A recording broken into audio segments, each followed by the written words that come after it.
नमस्कार, आप सभी का स्वागत है आपके अपने चैनल स्टडी विथ कुमार चमन में।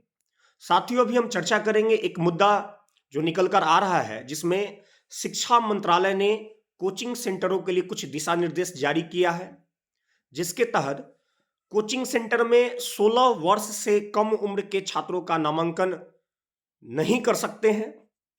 कोई भी कोचिंग सेंटर स्नातक से कम योग्यता वाले ट्यूटर्स की भी नियुक्ति नहीं करेगा।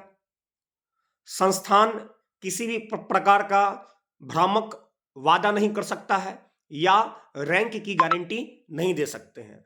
अमूमन ऐसा देखा जाता है कि किसी भी कोचिंग संस्थान में अगर आप देख लें तो वास्तविकता यही है, कहने को बहुत कुछ है लेकिन वास्तविकता यही है कि जो बच्चे सफल होते हैं उनका तो ट्रांसपेरेंसी रखा जाता है, पारदर्शिता के साथ उस चीज को दिखा जाता है, लेकिन उसी संस्था में जो असफल विद्यार्थी हैं उसका दर क्या है, इसका किसी भी प्रकार का कोई डेटा नहीं रहता है।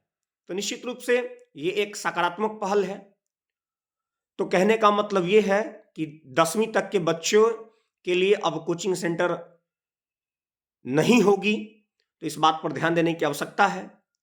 अगर इस गाइडलाइन का जो मिनिस्ट्री ऑफ एजुकेशन डिपार्टमेंट के द्वारा जो गाइडलाइन जारी किया गया है, इस गाइडलाइन का अगर उल्लंघन करते हैं तो उल्लंघन करने की स्थिति में पहली बार में 25,000, दूसरी बार में 1 लाख और तीसरी बार में रजिस्ट्रेशन रद्द होने का भी प्रावधान है।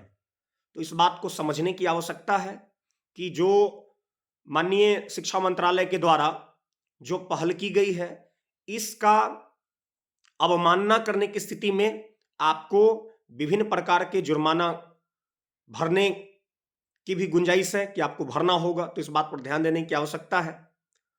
ऐसा इसलिए किया गया है कि आप विभिन्न शहर में कोचिंग सेंटर, बड़े बड़े कोचिंग सेंटर में अगर आप देखें तो छात्रों में आत्महत्या के बढ़ते मामले, क्योंकि प्रतियोगी परीक्षा का बच्चों का प्राथमिक दृष्टिकोण से ही, शुरुआत से ही बच्चों में प्रतियोगिता की भावना उत्पन्न हो जाती है, बच्चे डिप्रेस्ड हो जाते हैं, मेंटल स्ट्रेस हो जाता है। तो इन सभी बातों को ध्यान में रखकर बार बार एजुकेशन डिपार्टमेंट में ये शिकायत जा रहा था, जिस पर एजुकेशन डिपार्टमेंट के द्वारा पहल किया गया। आग लगने की घटना, कोचिंग संस्थान में सुविधाओं की कमी के साथ साथ उनके द्वारा अपनाए जाने वाले पद्धतियां के बारे में सरकार को विभिन्न तरह की शिकायतों से सामना करना पड़ता था, जिसके बाद ये दिशा निर्देश जारी किया गया है। तो इस दिशा निर्देश को मानना सभी कोचिंग सेंटर की जिम्मेवारी होगी कि भाई इस बात का पालन किया जाए जो मिनिस्ट्री ऑफ एजुकेशन डिपार्टमेंट के द्वारा जारी किया गया है।